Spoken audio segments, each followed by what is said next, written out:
Passons à la question suivante. Allez-y. Bonjour, je m'appelle Jenny. Je suis en 2e année et j'ai une question à vous poser à tous les trois. Pouvez-vous nous dire en une phrase ou moins pourquoi... Vous comprenez ce que je veux dire. Vous pouvez nous dire pourquoi les États-Unis sont le plus grand pays du monde? L'égalité des chances et la diversité. Lewis? La liberté et la liberté. Alors faisons en sorte que ça dure. Will? Les New York Jets. Non. Je veux une réponse sérieuse cette fois. Qu'est-ce qui fait des États-Unis le plus grand pays du monde? Eh bien, viennent de le dire, l'égalité des chances, la diversité, la liberté et la liberté.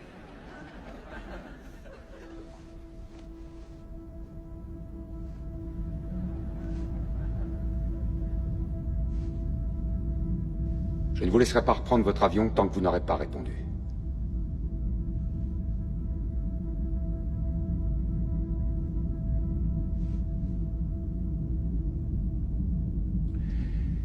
Bien, notre Constitution est un vrai chef-d'œuvre, James Madison était un génie. La Déclaration d'indépendance est selon moi l'œuvre la plus importante de notre histoire. Vous n'avez pas l'air satisfait. La première est une liste de lois et la deuxième une déclaration de guerre. Je veux entendre une réponse plus personnelle.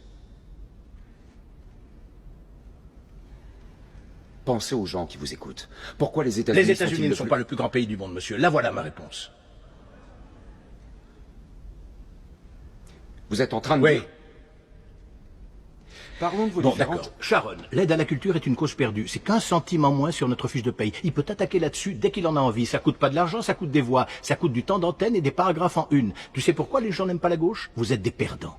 Si vous êtes si malin, comment ça se fait que vous perdez comme des cons à toutes les élections? Et puis toi, comment tu fais pour garder ton sérieux en disant à des étudiants que notre pays est tellement exceptionnel et merveilleux que nous sommes le seul peuple dans le monde à connaître la liberté?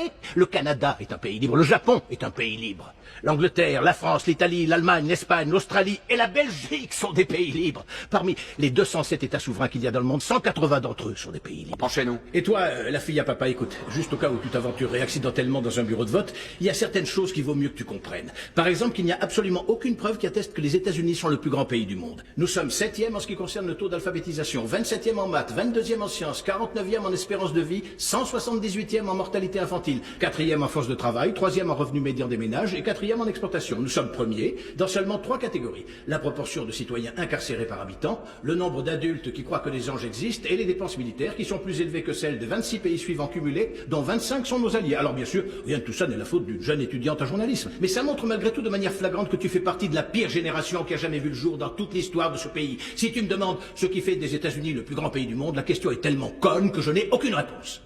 Yosemite.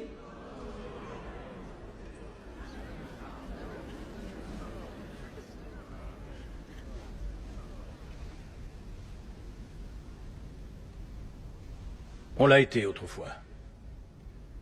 On luttait pour des causes justes. On a voté des lois pour défendre nos valeurs.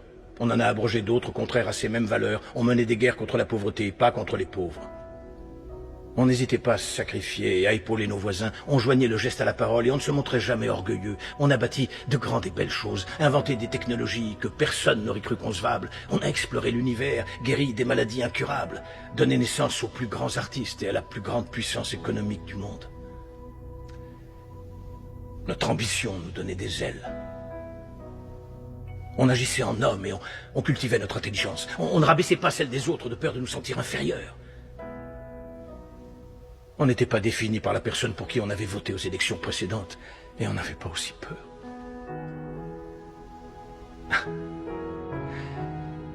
On était capable d'être et de faire toutes ces choses parce qu'on était informés. Par de grands hommes, des hommes respectés. La première étape dans la résolution d'un problème est de reconnaître qu'il y en a un. Qu'on le veuille ou non, les États-Unis ne sont plus le plus grand pays du monde.